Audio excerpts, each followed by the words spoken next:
Good day, everyone. In this lesson, we will be discussing understanding the different types of food safety management systems.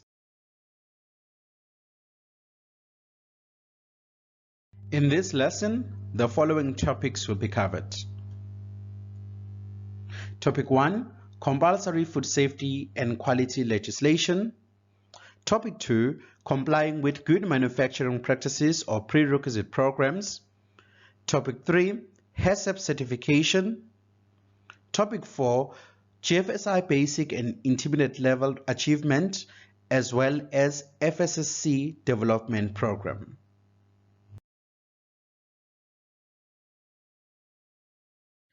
Topic 5, ISO 22000 certification. Topic 6, GFSI recognized schemes and certification. Topic 7, choosing the right food safety management system for your company.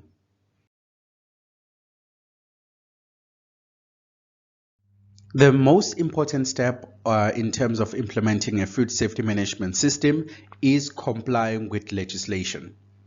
You must ensure that your product complies with food safety, food quality, and relevant regulations. It is crucial to observe the laws of the country where the product is manufactured and also the country where the product will be sold. Let's make an example. Assuming you intend selling dried fruits, you would consider all food safety risk and laws pertaining to maybe pesticide residues, heavy metals, microbiological criteria, mycotoxins, and all other relevant food quality laws that will maybe pertain to the sugar content, nutritional information, the size, the color, etc. Under regulatory requirements, you'll need to observe all relevant laws and not only those that are related to the product and the sector, but also the laws of the country. It could be the municipal bylaws, it could be business act of that particular country, export and import laws, the testing laws, or even the laws that pertain to a directorate that inspects the product, that approves the product in order to determine its compliance with the national laws or of the country of the product origin or the country or that the product will be sold to.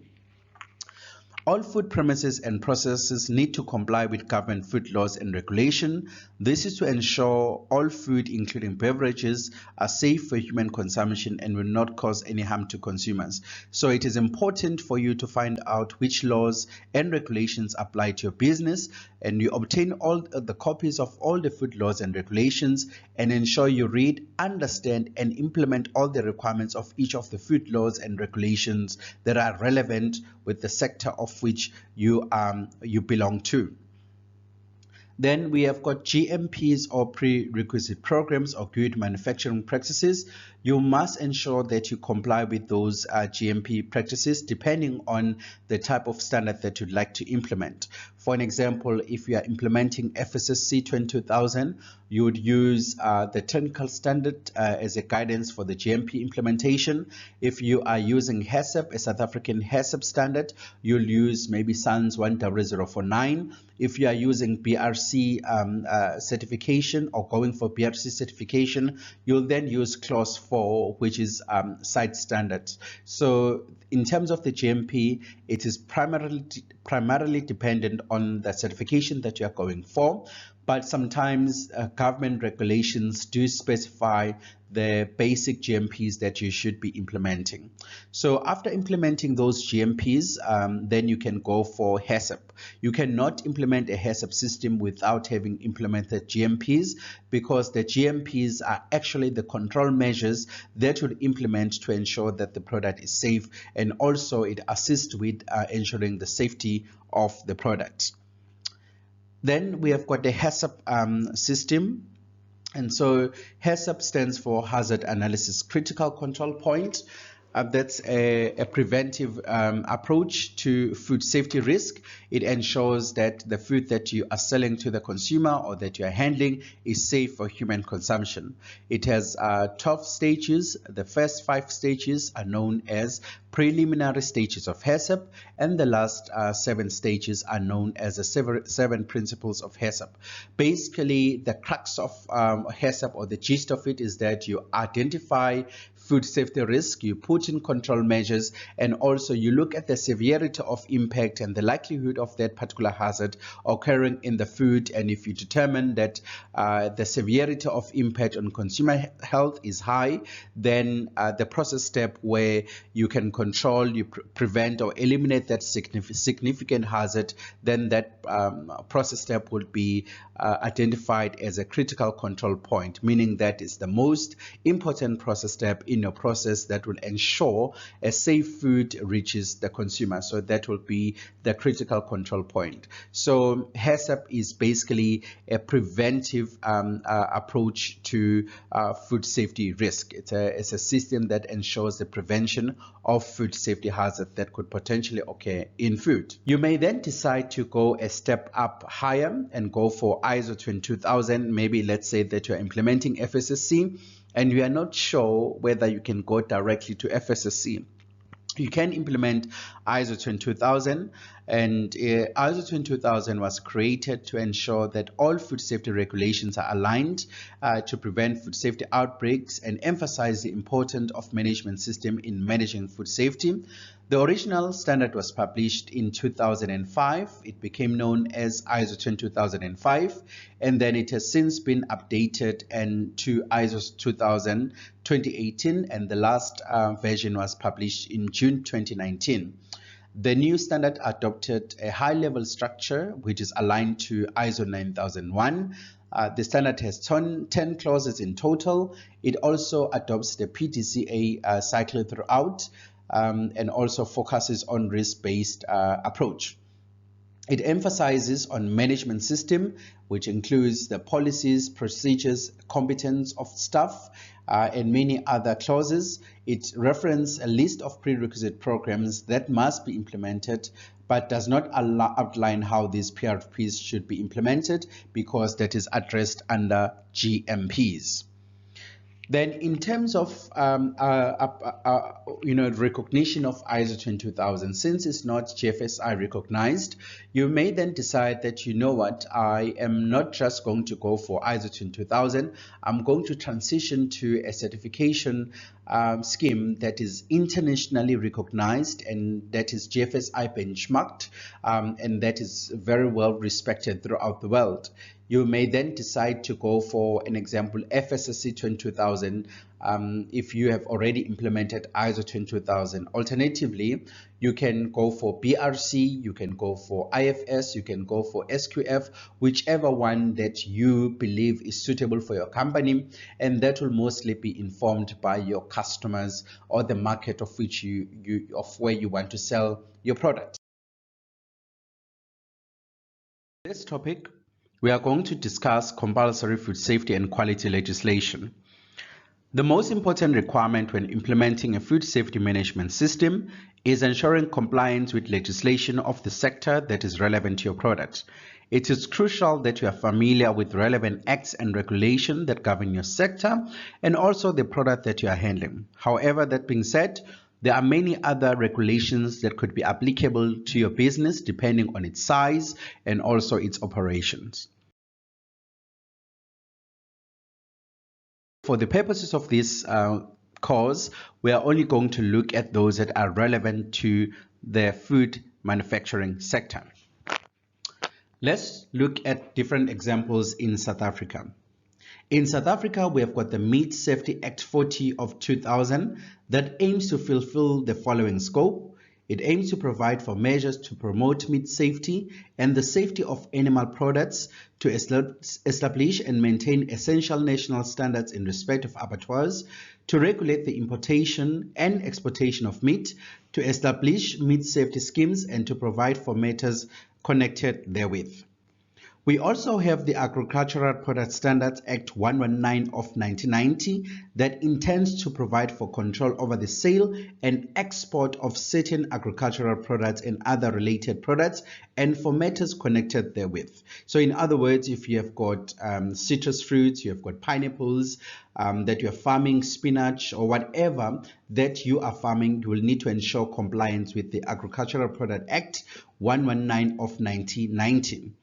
Then we also have the one that are specific to the Dairy Industry Laws Amendment Act 32 of 1972 and other relevant regulations, for an example, Regulation R961, Regulation 1555, etc., that are only relevant to the dairy industry. We also have the Foodstuffs, Cosmetics and Disinfectant Act 54 of 1972 that also intends to control the sale, manufacture and importation of foodstuffs, cosmetics and disinfectants. It also aims to provide for incidental matters. There are also regulations that fall under the Act, which are the popular regulations such as Regulation R638 of 2018 for handling of food in food premises. We also have R588 of 2018 for heavy metal content in food and many others that belong under this specific Act.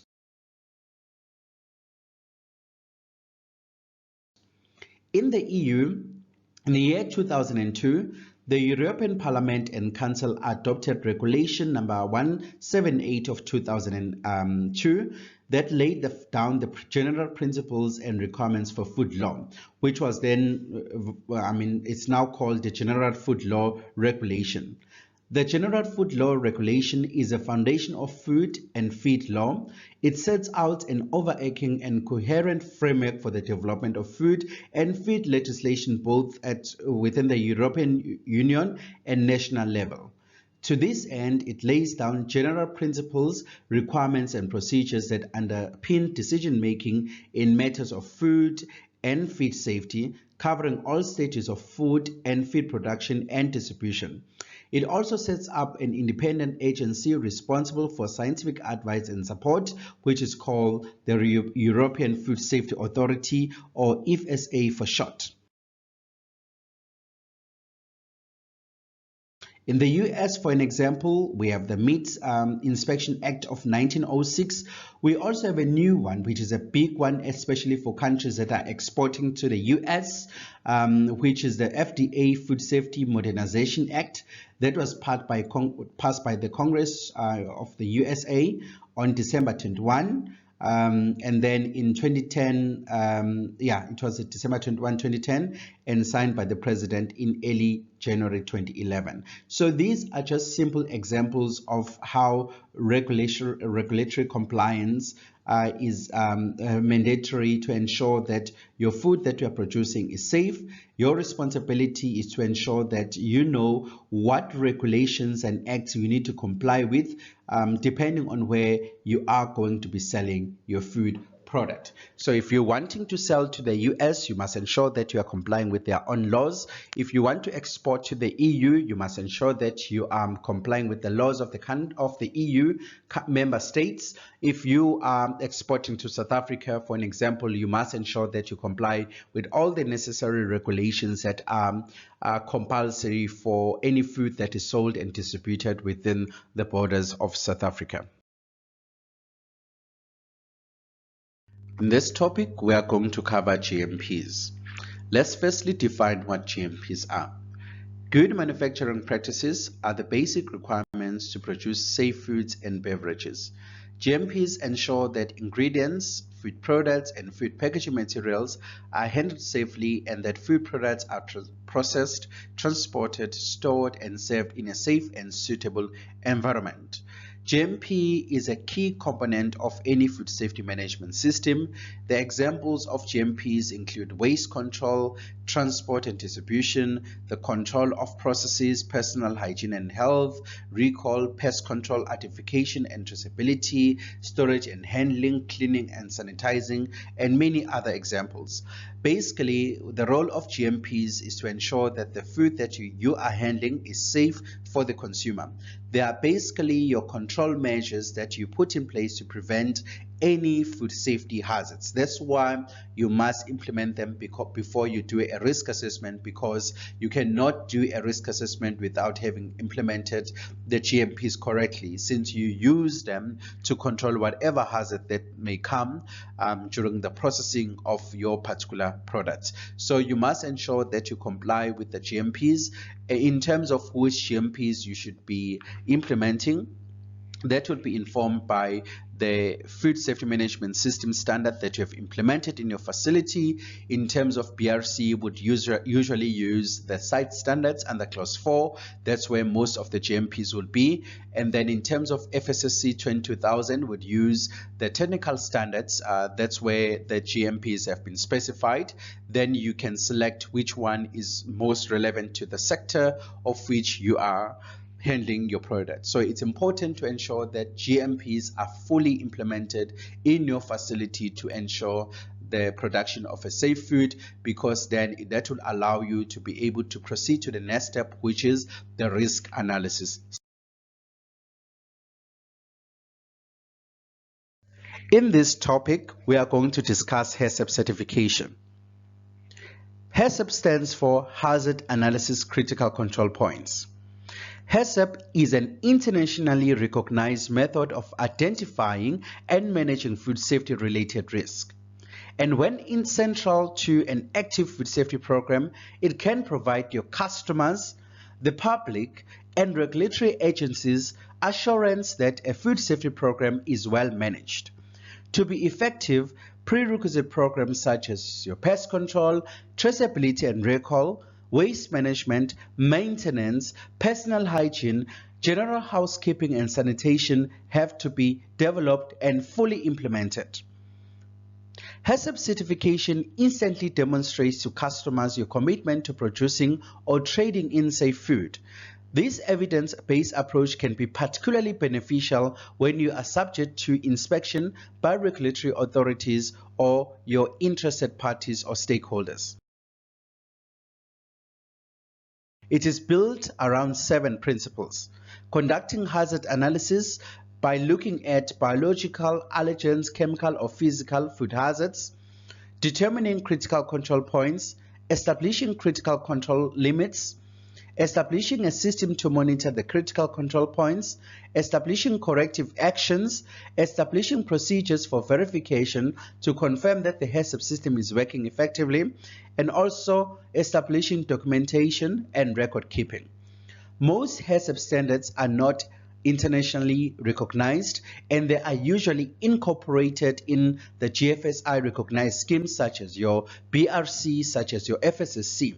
In South Africa, for an example, we have got SANS 10330, which is a South African national HACCP standard, but it is not GFSI recognized.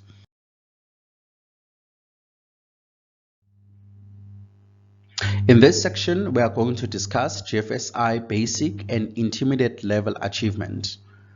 The GFSI Global Markets Program was launched in 2008 by the Global Food Safety Initiative.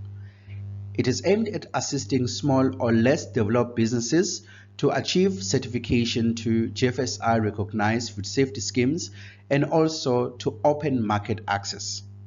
The objectives of the GFSI Global Markets Program is the following: to provide a route for small and less developed businesses to achieve accredited certification, and also to support capacity building efforts and improve market access opportunities for small suppliers operating locally.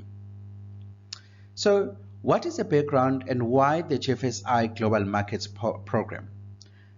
It was realized that small or less developed businesses, because of their size, lack of technical expertise, economic resources, or the nature of their work, may encounter difficulties in implementing food safety management systems in their food business.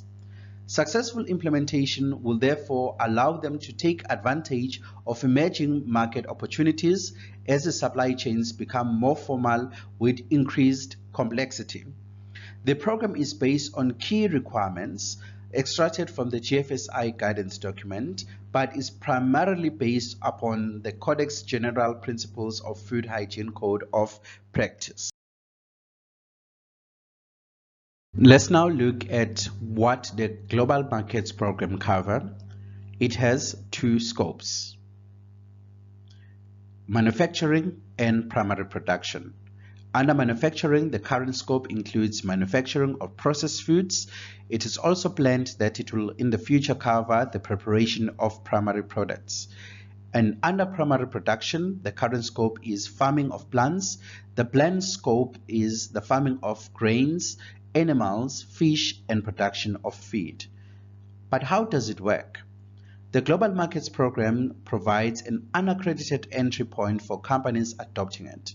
It is a step-by-step approach designed to build capability within production and manufacturing operations and implement a course of continuous improvement. For you to implement it, you need to follow the following steps. Step 1, you need to download a self-assessment to determine point of entry. So this self-assessment tool is available under my GFSI.com. So you then have to click under Global Market Program, and then you'll find that tool that will list the requirements for basic and intermediate level. You can then proceed to step 2, which is the unaccredited assessment against the basic level requirements. Basic level requirements mean that you meet at least 35% of the GFSI benchmarking requirements. So 35% of the GFSI benchmarking requirements that are being met by GFSI recognized certification schemes. Then under step 3, you would obviously be ready to proceed before you move to step 3. It includes unaccredited assessment against the basic and intermediate level requirements. So that means that you now comply with 65% of the GFSI basic benchmarking requirements. So once you see that you have met those requirements, which is 65% of the GFSI basic requirements, you can then go to the last step, which is accredited certification against a GFSI recognized certification program. The Global Markets Program has a variety of tools that include a protocol applicable for both primary production and manufacturing, a training and competency framework, a complete checklist for basic and intermediate levels for manufacturing, a complete checklist for basic and intermediate levels for primary production. So in order for you to access these tools, please go to mygfsi.com and look for a link that takes you to the Global Markets Program. Then you can find these tools.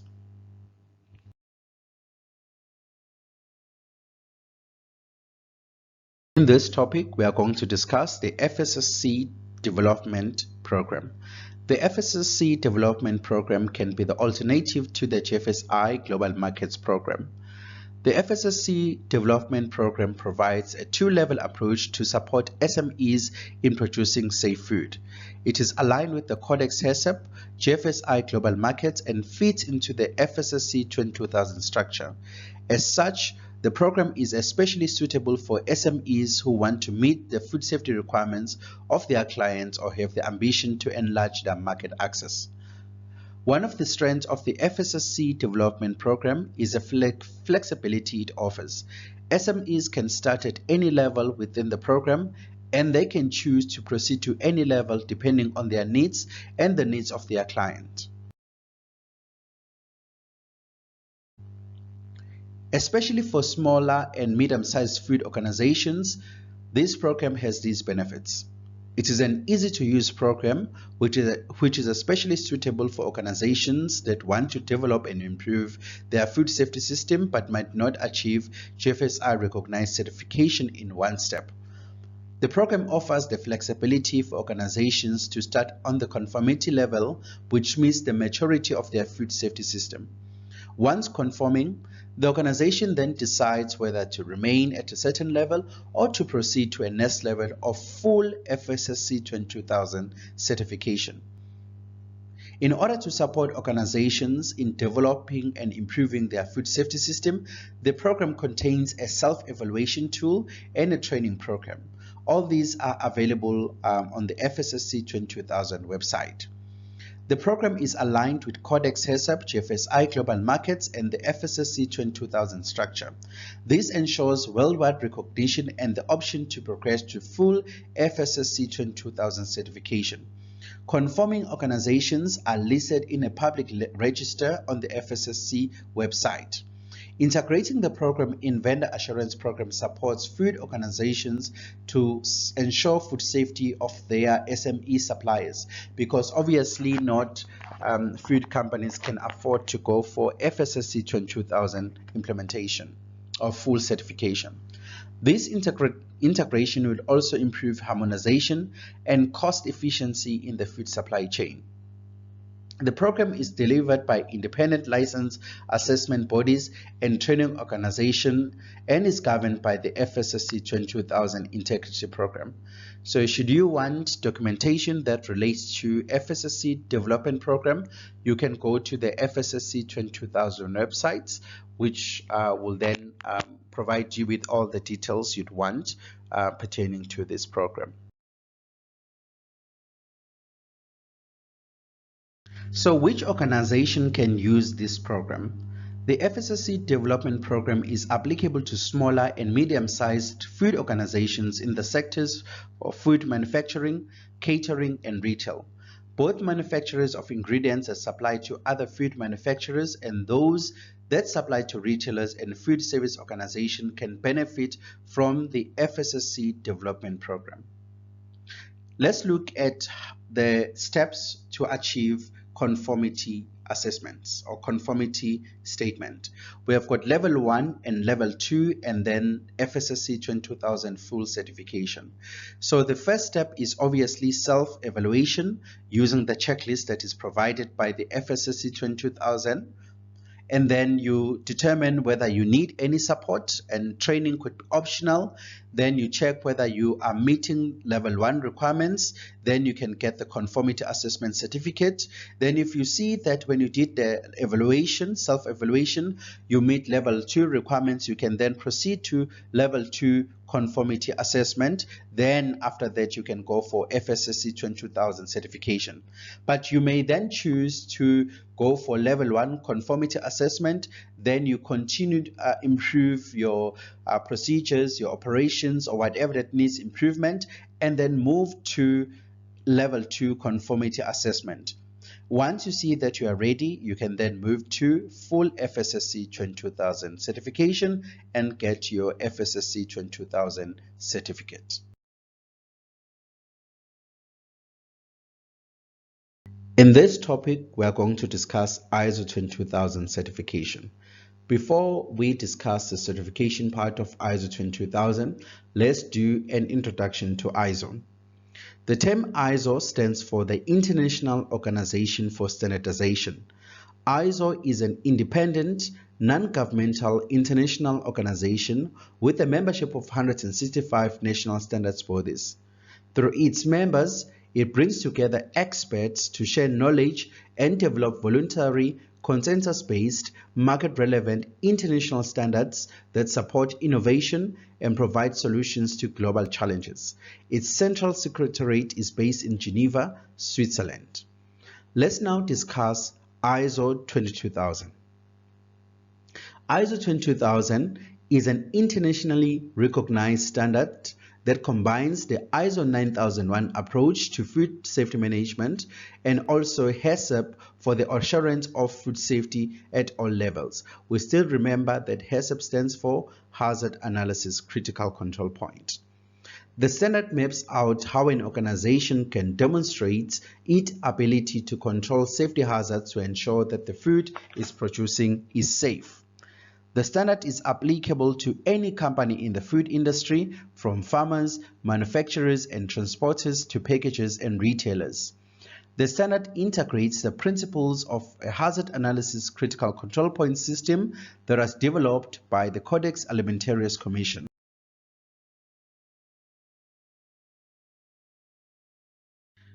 So how does a company achieve ISO 22000 certification? There are two stages for ISO 22000 certification, which of course are similar to FSSC 22000 certification. Let's look at the two stages. We have got stage 1 audit, which aims to find out whether the company is ready for the stage 2 audit. So basically, stage 1 audit is a certification readiness audit. So what the auditor would do, they would review the information documented within the management system. They would evaluate the location specific conditions of the customer. They will also conduct interviews with employees. The auditor will check the goals and key figures and whether essential aspects exist and have been understood. The auditor also checks the scope of the management system and collects information on company-specific processes and procedures, the equipment that is being used, the control levels, and all applicable legal or regulatory requirements. They will also check whether internal audits have been conducted, management reviews are being conducted, and whether effective corrective actions are being implemented. They will look at the overall level of implementation of the management system and will also check whether these are compliant, of course, with the ISO 22000, 2018 or whatever version requirements. So then what they will do, they will write a report indicating areas of concern. So there will be major areas of concern. There will also be minor areas of concern. So if you do not address those, of course, then there could be either major or minor findings when you conduct the stage 2 audit. Basically, when you get that report, you must ensure that you fix all the areas of concern that the auditor has picked up, because in any case, stage 1 audit aims to ensure that it empowers you so that you can determine how ready you are for the certification audit. Let's briefly discuss the stage 2 audit or the certification audit. The stage 2 audit evaluates the implementation and effectiveness of the organization's management system. During the stage 2 audit, the certification body will determine the degree of compliance with the standards requirements and report any non-conformances or potential non-conformances that your organization will have to correct before the certification can be issued. The stage 2 audit includes all relevant documentation that prove your management system conformance with all the key standard requirements, key performance objectives and targets looking at performance monitoring, measuring and reporting, evaluation of internal audits, meetings, management reviews, and management responsibility for the organization's policies, all relevant processes looking at operational control and the ability to carry them out as planned, as well as compliance with regulatory requirements. It can take the organization 6 to 9 months or more to complete implementation in their organization. If the auditor finds that the system is compliant with the standard and is being followed throughout the organization, they may then recommend your facility or the facility that they are auditing for certification. In this section, we look at GFSI recognized schemes. These are the examples. We'll just mention a few. We are already familiar with the BRC global standard that helps companies to select and qualify their suppliers and provides a framework for managing product safety, integrity, legality, and quality in the food and food ingredient manufacturing, processing, and packing industry.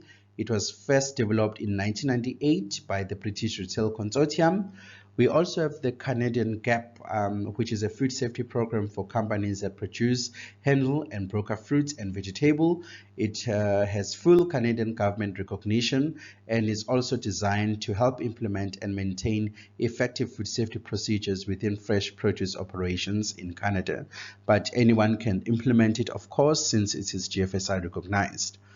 Then we have got the Fresh Care Food Safety and Quality Standard, which is the current standard available for grower and grower packer program participants seeking certification. It is an Australian standard and the current version is 4.2. Then we have got the Global Red Meat Standard. It is a Danish-based standard that was formulated to deliver transparency within animal welfare, quality, food safety and hygiene in factories that slaughter, cut, debone, process and handle meat and meat products from pork, beef, lamb, sheep, goat and horse.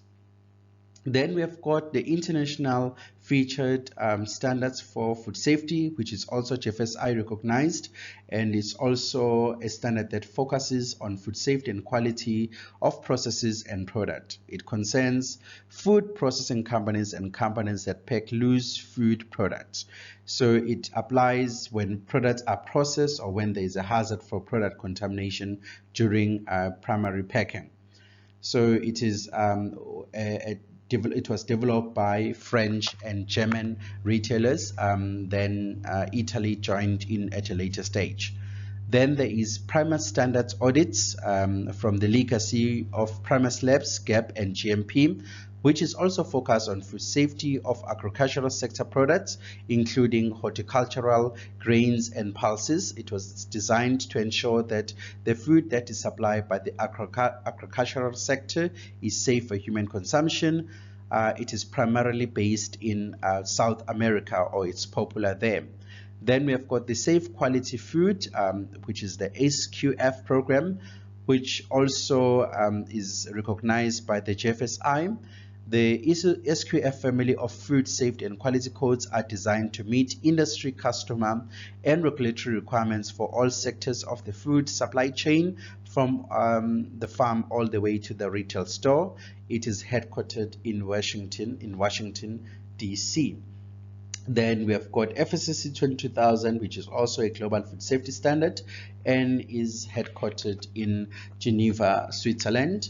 Then we have got Global GAP, which is so far very popular with primary farmers that are using it to ensure that the product that they are farming is safe for human consumption, and also it is also obviously GFSI recognized. So most of these schemes have the same requirements because, of course, they have been benchmarked against the GFSI guidance document. It is dependent on what your customer really wants, and also possibly the location where you are in the world, because I can imagine if you are in South Africa, you wouldn't want to implement Canadian GAP, although it meets the GFSI scheme requirements, but you wouldn't want to implement Canadian GAP in South Africa, because that will mean that you'd have an auditor from Canada flying down to South Africa at a massive cost, and also how many auditing bodies maybe are auditing against the standard. So you will select the standard based on your customer requirements, the cost of certification, and also where it is being implemented, or where the head office of that particular standard, or whether it is a popular standard throughout the world. Can you implement it when you're in South Africa? What will be the cost of that implementation to you as a business? So those are the things that you can consider when you're choosing the scheme that you want to go for. In this topic, we are going to discuss choosing the right food safety management system for your company. There is no clear-cut answer how one can choose the right food safety management system. The food safety management system you choose is informed primarily by your customer requirements, the market demands, the size of your organization, the risk profile of organization, whether it manufactures high-risk or low-risk products, how much funding your company has to invest in implementing a food safety management system, as well as its future prospects. It may not make financial sense if you're a very small company and then implement an international standard such as PRC if your customers are happy with your local HACCP system. Of course, these international systems are very expensive to implement because there's a lot of things that you'll need to put in place before you go for an audit. For small and medium-sized companies, the Global Markets Program and FSSC Development Program are recommended. The level of conformity can then be determined by the maturity level of your food safety management system. However, if you feel that you need to play with the big boys, you are more than welcome to implement, provided that you have got the necessary capacity and technical skill to implement the international standards that are GFSI recognized. Should you need help at any point, maybe if you want to implement FSSC or PRC, you can then, of course, use external consultants who are categorized as external resources to assist you in implementing that particular standard that you'd want to implement in your facility should you not have the capacity to do so.